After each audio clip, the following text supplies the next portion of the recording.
রাষ্ট্র যদি না থাকে আমাদের অস্তিত্ব থাকে না। শেখ হাসিনা ছাত্রলীগের আমলে পালিয়ে পালিয়ে হলো গাছতলায় ছোট ছোট বিভিন্ন জায়গায় লুকিয়ে লুকিয়ে রাষ্ট্র নিয়ে আলাপ করতাম। আসসালামু আলাইকুম, আশা করি সবাই ভালো আছেন। বাংলাদেশের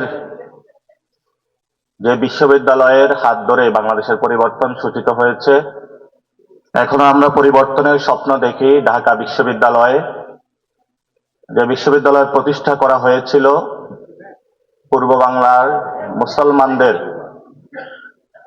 শিক্ষিত করার জন্য, চাষা বুসা কোনো কাজ করতে পারে না, কিছু পড়তে পারে না, লিখতে জানে না, কলকাতার বাবুরা সব কিছু হলো ডমিনেটেড করতেছিল, তখনই ঢাকা বিশ্ববিদ্যালয়ের সৃষ্টি। আর এই ঢাকা বিশ্ববিদ্যালয়ে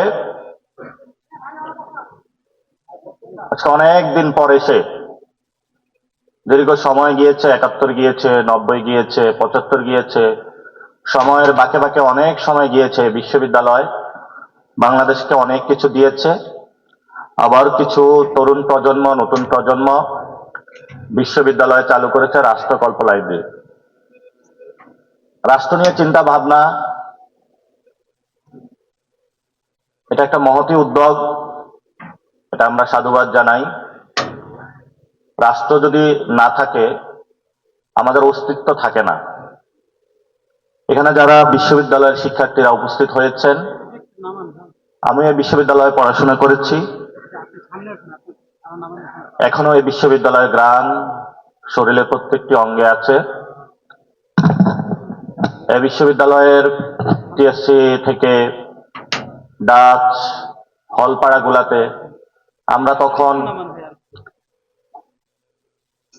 শেখ হাসিনা ছাত্রলীগের আমলে পালিয়ে পালিয়ে হলো গাছতলায় ছোট ছোট বিভিন্ন জায়গায় লুকিয়ে লুকিয়ে রাষ্ট্র নিয়ে আলাপ করতাম।